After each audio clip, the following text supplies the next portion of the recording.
Hello, everybody. Today, I wanted to talk about how to have a less stress and anxiety, and how to stay calm and happy. So let's start with the stress.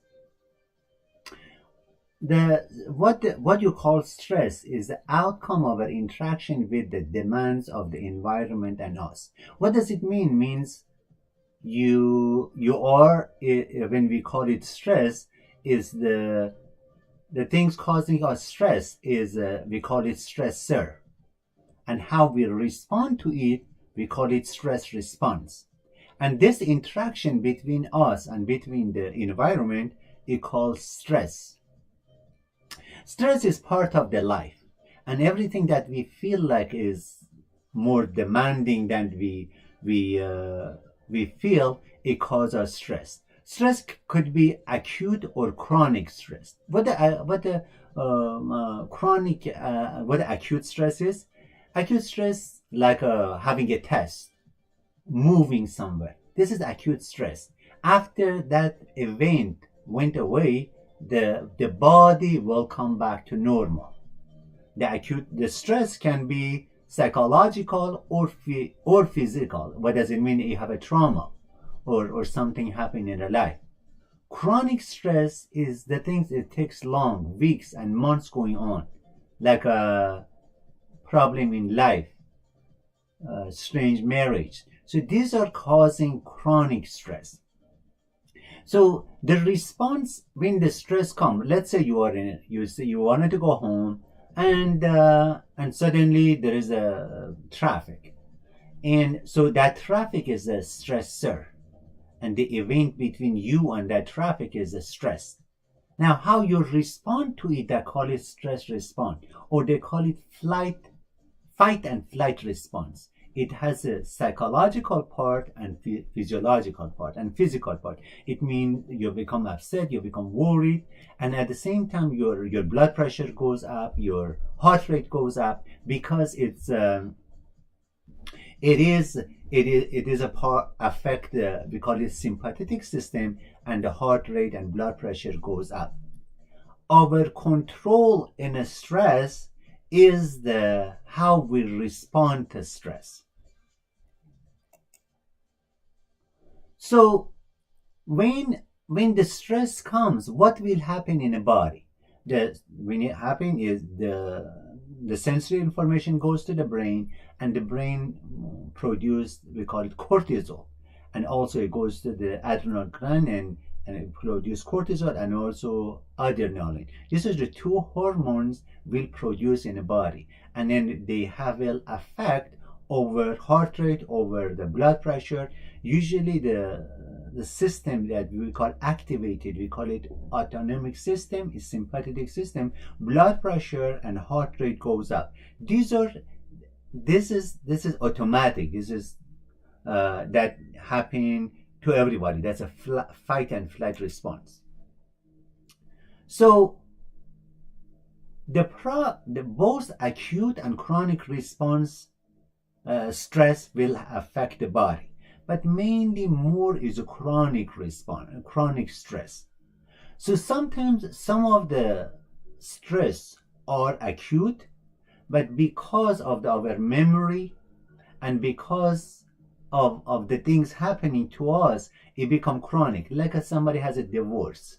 So even if the divorce is gone, or somebody lost loved one, but because of that memory, it will continue. Or when there is a resentment, the stress is gone, but the chronic stress continued. So what the stress affect the body? Especially chronic stress affect the whole body. It affect the brain. Usually affect the memory. The people that have a chronic stress, they usually have a problem with the memory. The part of the brain that we call it hippocampus is shrink, and one of the part of the brain that it is amygdala, it will grow. It affect the hormones in the body. It affect the heart. The people with the chronic stress, they have increased chronic fatigue syndrome, they have a chronic pain, heart disease, cancer, this is increased. So we need to be sure we have less stress and less anxiety. So it is not just the feeling of it, because it will affect our physical health. So I go over few chronic stress. One of the chronic stress that people they go through is PTSD. So PTSD, it's a memory of an event happened a long time ago, and a person has a difficulty to overcome that one, to over that stress that happened to them. And every time there is somehow remember it, it will cause them problem. Like the veterans that they have been in a war, or somebody because of the trauma or because another issue, they have this PTSD, and then they become a chronic stress and chronic emotion that a lot of people they are suffering. I have a program, coaching program, that I'm working with one by one with the people to see how we can overcome and release from PTSD once forever. PTSD changed the brain. So if you get the MRI from the people with PTSD, there are several changes. One, the size of the amygdala increase. Amygdala in the brain is almond-shaped structure in the middle of the brain. We have two of them, and then they are emotional center. So what will happen, the size of them increase. So the person become irritable, they have a stress sooner, have a react to the things faster. The other part of the brain, that is hippocampus, that there is a center for a long-term memory, that center shrink. So the people, they don't have a good memory, they're rational drugs, and the family, they will see them, their children, their spouse, they see that person change. It happened a lot of in a veteran that coming from the war, it's happening in their family and their life. The other part is happening is the left prefrontal cortex, that it is a rational part, has a decreased activity, and also in decreased joy and more stress, and increased activity in the right prefrontal cortex, and they become more emotion, more react to the things. That's causing them problem. What we could do for this patient, I put this one's here, cognitive behavioral therapy. It means you need to work with the thoughts, behavior, and feeling, and over the time they change. Basically, the mind, the function of brain has to change, and the structure of the brain will change, and they recover. Okay, well, what is anxiety and anxiety disorder? Anxiety, it's happened to everybody. When a person has a stress, like you have a test, the children, they need to go to school, they are worried about the school. It's a new school. You need to give a speech. It is anxiety. And it's normal, and it's short time, and it will pass. But anxiety disorder is a panic attack, and these symptoms become long term. Person has anxiety, worriness, fear that affect the daily life. I have seen people that they are, when they're children, by the time they go to the school and come back, all the time worried about something happened to them. And after sometimes, unfortunately, it become behavior, it become a habit. What are the symptoms of the anxiety? Anxiety has many symptoms and affect many parts of the body. As you see, it's on the sea. It affect physical. What a physical affect? Heart pounding, is flushing, shortness of the breath, dizziness, and then also psychological. They have, you see the list there. They have excessive memory, irritability, impatient, they are fatigued, they are their memory problem, their behavior, they have a obsessive compulsive behavior, they are phobic behavior, avoidance behavior. They have a problem, distance and social problem. So this is the table from the Mental Health Association, and basically. Anxiety disorder is a mental health problem, and it's make the people that they could have a calm and happy life. They all the time impatient and stressed and anxious and worried and fearful. The time they could have fun, and even there is nothing going on, they say, well, I have a butterfly in my stomach, something's happening.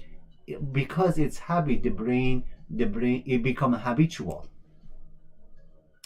So we talk about the stress response. Stress response is this: when something stress happened to you, we say traffic or something else happened, the way you respond to it, your heart rate goes up, your blood pressure goes up, you become angry, you become fearful. We call it fight or flight response. You mean you fight or run away.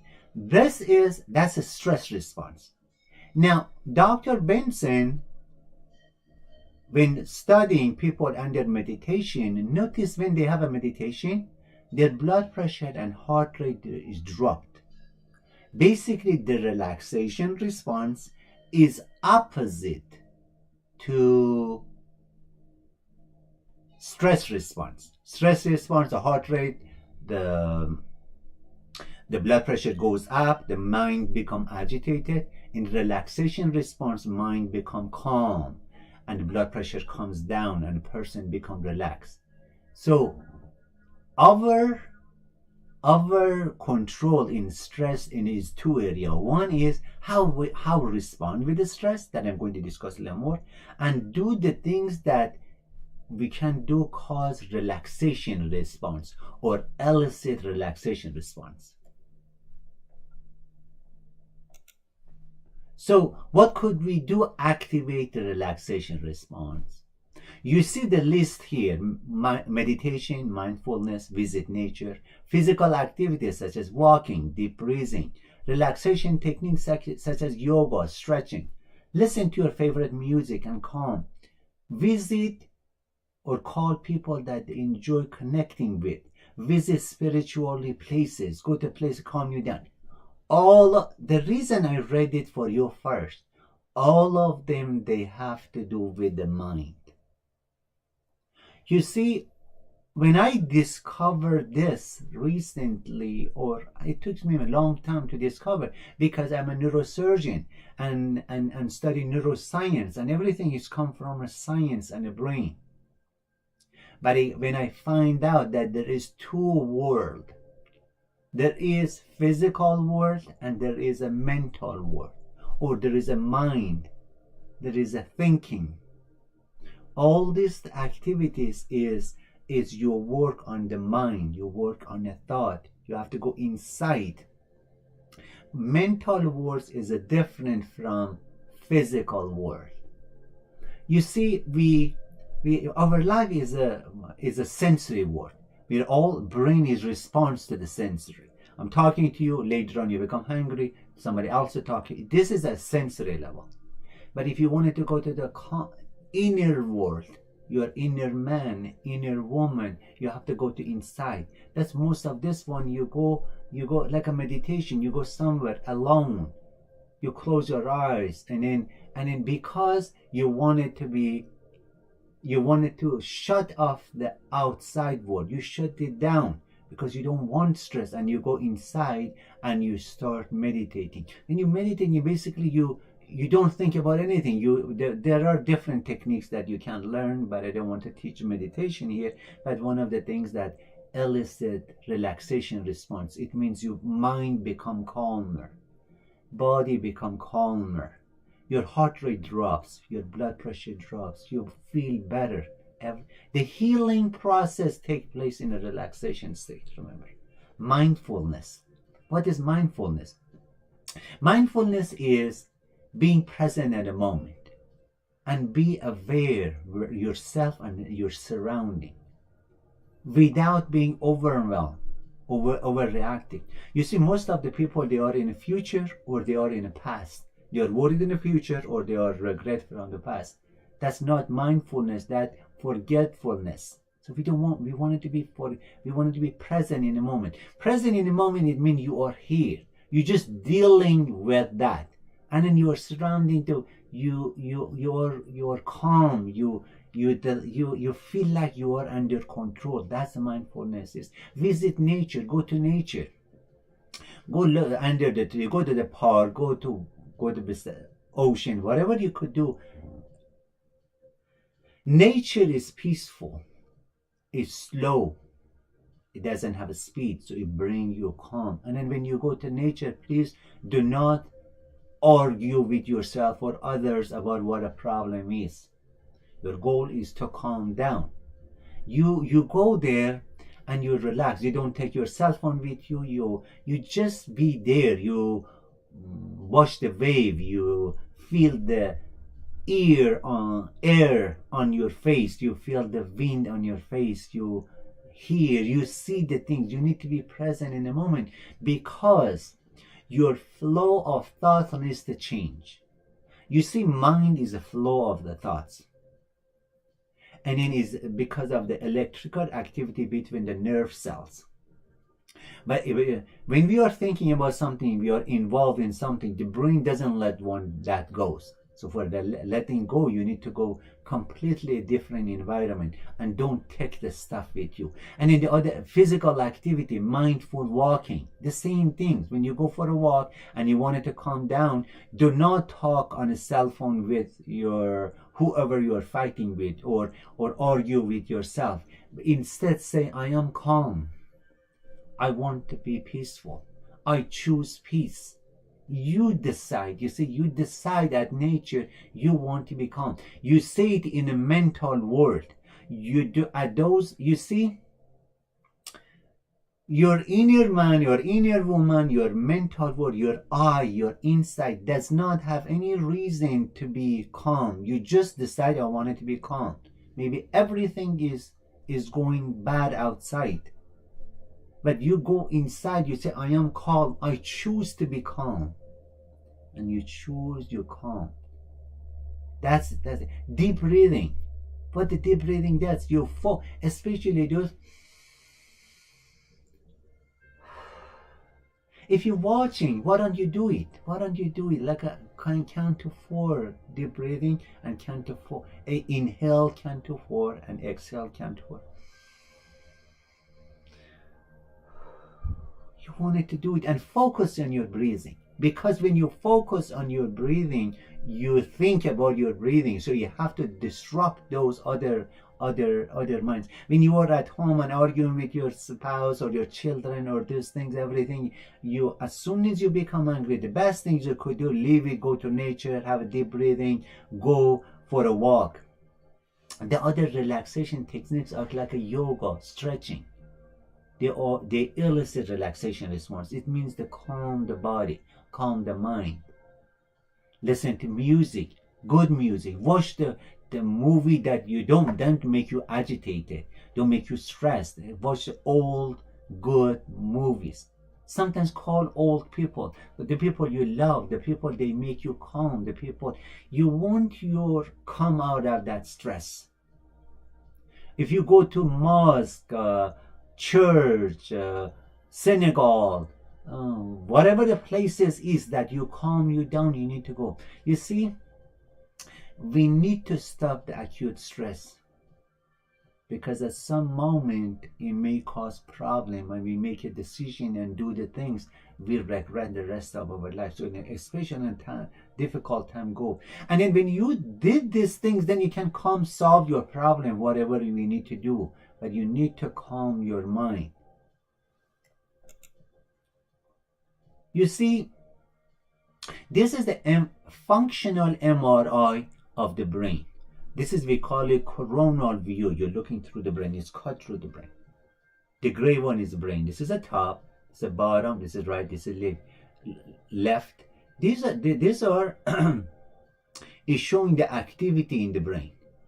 Activity in the brain, when we are mindful, it will go through the brain. Is basically whole mind become active. Because when we are stressed, we have a narrow focus. What we are stressed about it is like a become the word. Let's say you are arguing with your spouse or something happening, or your child, or whatever is happening in the life. But the stress causing us to become narrow focus. It means that's we're looking at narrow window. What will happen is we become so focused that's become whole world. Instead of saying, well, a lot that I have this problem, but a lot of other good things happening around me, but we forget about those things. But that's the mindfulness and meditation does. What is peaceful mind? Peaceful mind is a mind that stay at peace regardless of condition and stay free of the effect of stress. What does it mean? It means your peace of mind should not be dependent on outside, dependent on others, dependent on your children, dependent on husband, wife, anything else. It coming from inside you. There is a story one time a king told that its minister go collect all the painter in the country and ask them to paint a peaceful scenery. And they went around, they got the best, and they brought all the painting to him. There was a painting from nice scenery, different peaceful things. And there was also a painting that it showed as a cloudy skies, it's raining, and there is a bird on the side of the mountain is staying calm over her children or her eggs. It said, I choose this one. The reason is because all the things was happening, that bird was calm, and that's we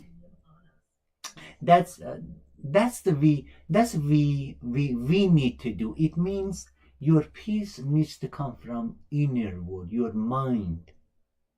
You see, you go inside you decide there. That when you are in your mind and your thought world, what you will do, you decide. When you are in a physical world, you react instead of response. But you have to be, you see, the calm mind has a higher vibration. The stressful mind and anxious mind has a lower vibration. The higher vibration, calm mind, respond everything to calmly.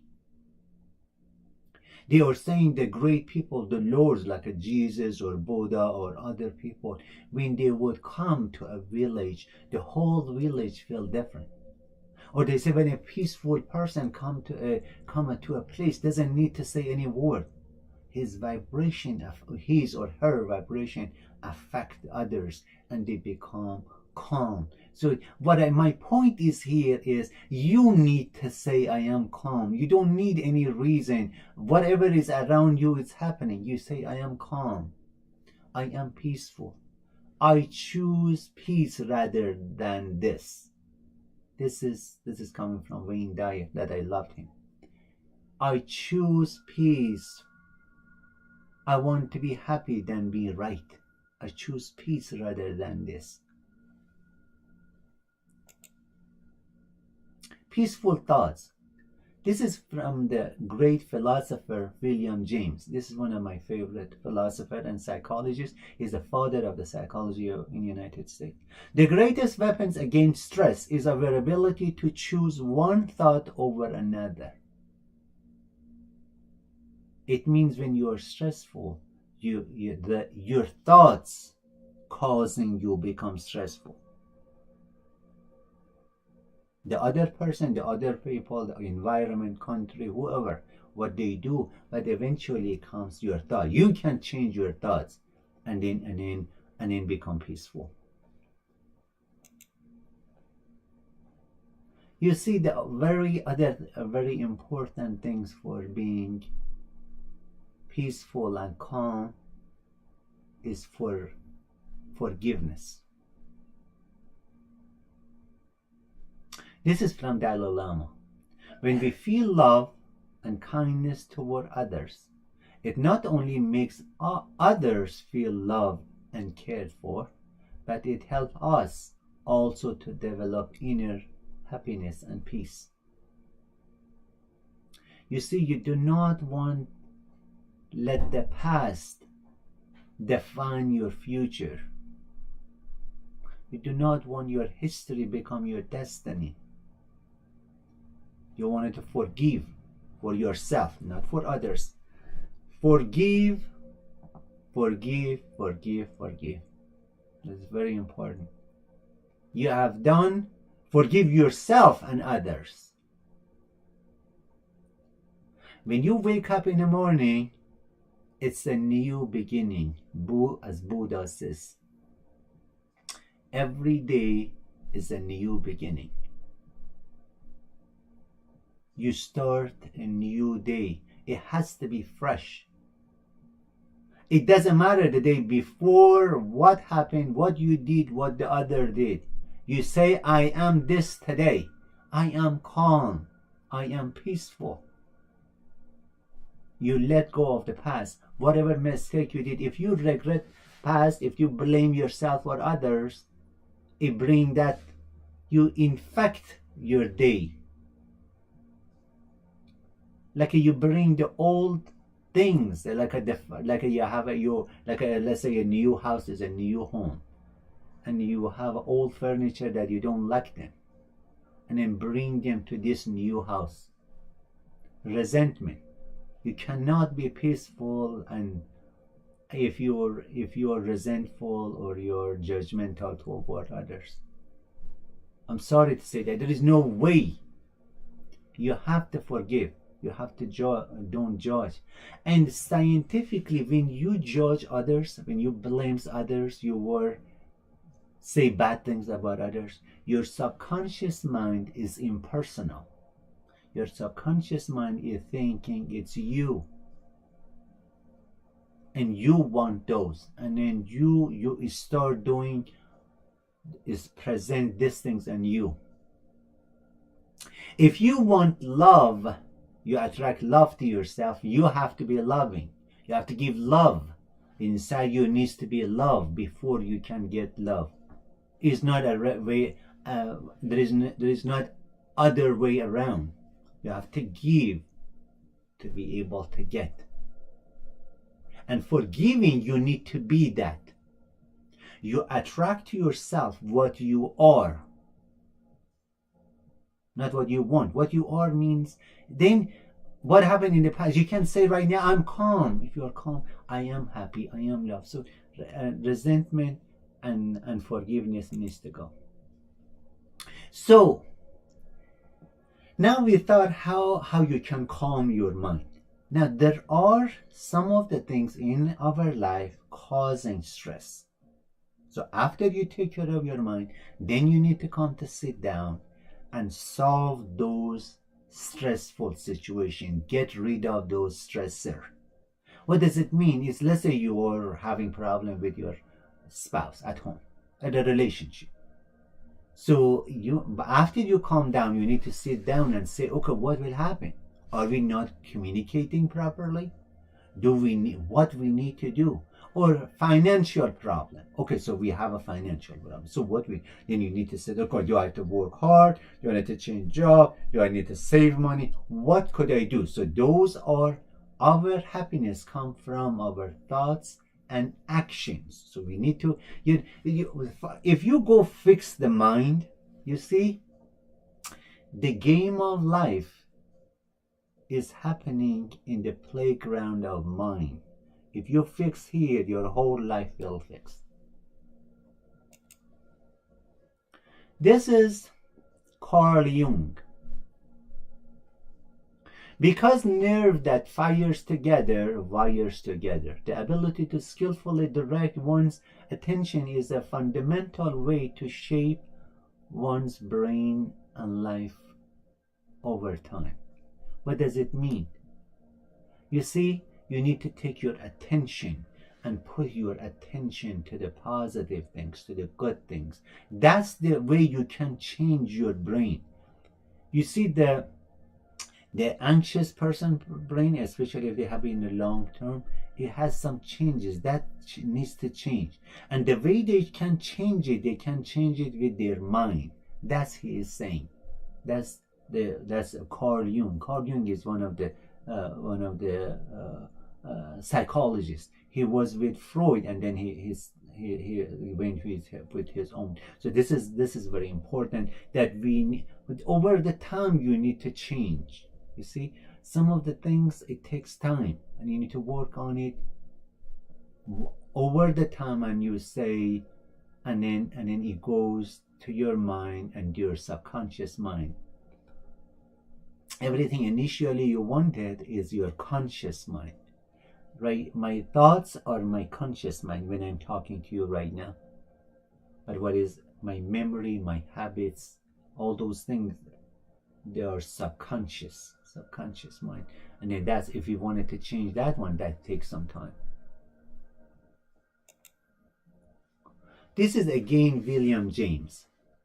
Every good that is worth processing must be paid for in strokes of daily effort. Means when you decided to become whatever you wanted to become, in your mind act that way. You imagine you are happy. You imagine your wish fulfilled. You imagine you are the person you wanted to be. Let's say I wanted to be a calm person. So I imagine, close my eyes and say, first of all, I am happy with whoever I wanted to be happy. With my wife, with my children, they are good. I'm happy with myself. I'm happy with the world. And then when I change, and I'm going to behave calmly. I'm going to be, and then you change, you start changing. First, you don't want to judge others. You want it to feel good towards others. You need to be kind towards others. So you need to, when you go outside, you want it to be kind. So you be kind, and then gradually your kindness increase. Self-suggestion. If you repeat something to yourself over and over, it become you. I am calm. You see, you never wanted to say anything negative about yourself. You don't want to say, I am not calm, I'm an angry person, or that's. It doesn't matter what other people they said, or it was in the past. You decide now, I want to be this. I am calm. And practice the way you want it to be. If you practice it over time, it becomes you. You see, the things I learned and I want to teach people, one person needs to say, I am the master of my fate. I am the captain of my soul. You need to say, you need to accept 100% responsibility, and you need to say, I can do it. You can say, your consciousness can do it. So that's, you have to be confident, brave. I can do it. You don't need to believe it for anybody else. So that's one. The second thing, when you wanted to do it, or as I earlier before, the art of life is from inside. You be conscious of your wish fulfilled. Now, you see, the reason you say, I am calm, not I will be calm. You say, I am calm, and you start feeling that feeling, how that feelings means. If you can 100% feel those feelings, you become calm right now. It doesn't matter what happened in the past. And then when you wanted to send it to your subconscious mind, continue, repeat it to yourself, I'm calm. And especially when you go to sleep, be sure you are calm, because these are go to your subconscious mind during the night. And when you wake up in the morning, start with the calm things. Go for a walk, have a tea, pray, meditate. Don't start working on a social media. It is important for younger people and older people that do not spend so much time on social media. It's not natural for the brain. I tell my children every an hour or two they have to leave their computer, their laptop, their iPod, their cell phone, and go walk around for a few minutes and come back. You need to do it too. You have to put a time for it. All those information that I told you, I would suggest check my website, mindinmedicine.com. You see, my goal is this: mind over medicine. You can heal yourself with your mind. Even you go to the doctors, even you go get medication, even you have the surgery, but what you think, when you think positive, when you think happy, when you are calm, you heal faster. You see, the healing take place in a relaxation. You need to be relaxed, calm. Check my website. Read the blogs, go to the product page. I have some products. I have a coaching program that I talk to people on Zoom or Skype, and I teach them over 6 weeks, and I guarantee them they will better. If not, they return their money. I have a whole day course, not this Saturday, next Saturday, August 1st. I have an online course.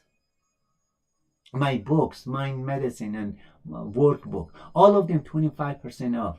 If you want the book or they are at home, I have it in my office. So send it as soon as you send. We send it to you. We mail it to you. It's on sale. And also until my phone number is on my cell phone. If you wanted to have a question and talk to me for half an hour free, you can call me anytime. It doesn't matter. You can call me, and then if you decided you can proceed with that. If not, then you just go whatever you need to do. So, but what I am trying to say is, my mission is to help people. My mission is to enjoy life with my family and help other people to enjoy their life with their family. The life does not need to be struggle. The life could be joyful.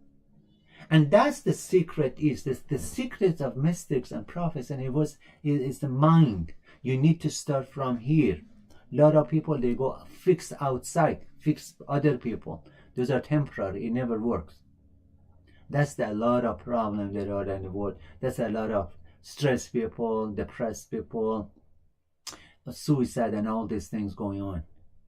So, but it needs to change. That's my secret. I found out. I will help people. You see, I will change their mind. I help them. They change my mind. Of course, they have to change it themselves. They need to want it themselves. I help the people to recover from addiction, losing weight, bad habits. I will show them really how to do it. PTSD.